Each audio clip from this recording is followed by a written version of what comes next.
ভাইয়ের পরকীয়ায় বোনের সহায়তা। কোথাও কি এরকম শুনেছেন ভাইকে পরকীয়া করতে বোন সাহায্য করে? শুনে থাকলে কমেন্ট করে জানাবেন, আর দয়া করে ভিডিওটি শেষ পর্যন্ত দেখবেন। একটা আপু কয়েকদিন ধরে আমাকে বলতেছিল, আপু আমার গল্পটা শেয়ার করেন। গল্পটা শেয়ার করতে পারলে হয়তো মনের কষ্ট অনেকটা কমবে। আমার একটা ফ্রেন্ড ছিল, খুব ভালো বন্ধুত্ব ছিল আমাদের মাঝে। আমার ওই ফ্রেন্ড অনেক ছেলের সাথেই রিলেশন করত, একটু দুষ্ট প্রকৃতির ছিল, একসাথে কয়েকটা ছেলের সাথে প্রেম করত। একবার আমার ফ্রেন্ডের বার্থডেতে আমাদের সব ফ্রেন্ডকে দাওয়াত করে ওর বাসায়। ওর একটা ভাই ছিল, ওর বার্থডেতে ওর ভাইয়ের সাথে আমার পরিচয় হয়। পরিচয় থেকে সম্পর্কটা গভীর হয়। তারপর একটা সময় রিলেশনে জড়িয়ে যায়। আমি ওরে অনেক ভালোবেসে ফেলি। লাইফে প্রথম ভালোবাসা হলে যা হয়, ও আমাকে দেখাইতো ও আমাকে কত ভালোবাসে। কত যে রাত জেগে দুজনে কথা বলছি তার হিসেব নেই। মনে হয় ওরে ছাড়া আমি কিছুই বুঝতাম না। সত্যি কথা বলতে আমরা কথা না বলে একটা দিনও থাকতে পারতাম না। আমাদের রিলেশনের কথা ওদের বাসায় সবাই জানতো, কিন্তু ওর বাসায় কেউ আমাদের রিলেশনটা মেনে নেয় নাই। তারপরও আমার ভালোবাসার মানুষটা আমার সাথে প্রতিনিয়ত কথা বলতো।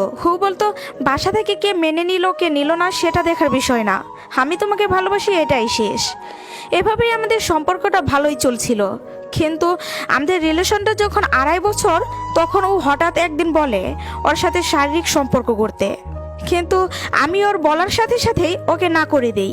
শারীরিক সম্পর্ক করতে রাজি হয়নি বলে ও আমার সাথে রিলেশন ভেঙে দেয়। অনেক বুঝাইছি কিন্তু শুনে নাই। এমনকি তারপর থেকে আমাকে দেখে ও অন্য মেয়েদের সাথে রিলেশন করত। এগুলো দেখে আমি অনেক কান্নাকাটি করছি। ভালোবাসা কি জিনিস ওকে দেখেই আমি বুঝতে পারছিলাম। তার কিছুদিন পর ও আমাকে ফোন দিয়ে অনেক কান্নাকাটি করে আর বলে আমি ভুল করছি, আমাকে মাফ করে দাও। ওকে এতটাই ভালোবাসতাম, ওর কথায় আমিও গলে যাই। তারপর আমাদের রিলেশনটা আবার শুরু হয়। ওর বোন ছাড়া আমাদের রিলেশনটা ওদের বাসায় কেউ মেনে নিত না। এর মধ্যে ওর বোন মানে আমার বান্ধবী আমার নিজের মামার সাথে রিলেশন শুরু করে, আর আমার নানু সেটা পছন্দ করতো না। আমার বান্ধবীকে আমি বলি আমার মামার জীবনটা নষ্ট না করতে, একসাথে এতগুলো ছেলের সাথে রিলেশন করে ও, কিন্তু আমার কথাও শোনে না। পরে আমি আমার মামাকে ওর ব্যাপারে সব বলি, তারপর মামা ওর সাথে রিলেশন ভেঙে দেয়। আমার বান্ধবী আমার উপরে অনেক রেগে থাকে। একদিন ও আমাকে বলে আমি অনেক অসুস্থ, বাসায় কেউ নাই, তুই একটু আসবি। তারপর আমি ওর বাসায় যাই। ও আমাকে একটা গ্লাসে জুস দেয়, আমিও সেটা খাই। পরবর্তীতে কি হয়েছে আমি বলতে পারবো না। যখন জ্ঞান ফিরে আসে তখন দেখি ওর ভাই আমার সাথে শারীরিক সম্পর্ক করছে। ওরা আমার সাথে প্রতিশোধ নিছে। আমি অনেক কান্নাকাটি করি আর ও বাসায় চলে আসি। তারপর 1 মাস পর জানতে পারি আমার পেটে বাচ্চা।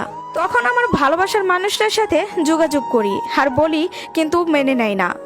যদি বলি ওর বাসায় চলে যাব, তখন বলে আমি আত্মহত্যা করব। পরবর্তীতে ওর বোন বাচ্চা নষ্ট করার জন্য ঔষধ দেয়, আর আমি সেটাই করি। কয়েক বছর পর আরেকটা ছেলের সাথে আমার পরিচয় হয়, আমার দেখা হয়। আমি নতুন করে রিলেশনে পড়ি। অবশ্য তাকে আমার সব কথা আমি জানিয়ে দিয়েছিলাম আগে থেকেই, শুধু বাচ্চার কথা বলিনি। তারপর আমাদের বিয়ে ঠিক হয়। বিয়ে ঠিক হওয়ার পর ওকে আমার বাচ্চা হওয়ার কথাও বলে দেই।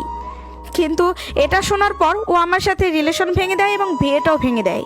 আচ্ছা, ভাই বোনের সম্পর্কটা কিভাবে এরকম হয়, যেখানে বোনের প্রতিশোধের আগুন ভাইকে পরকীয়া করানোর মাধ্যমে সম্পূর্ণ করতে হয়?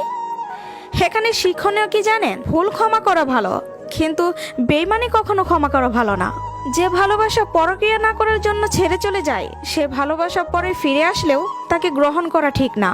তো সবাই ভালো থাকবেন, ভিডিওটি ভালো লাগলে শেয়ার করবেন আর আমার পেজটি ফলো করবেন। আল্লাহ হাফেজ।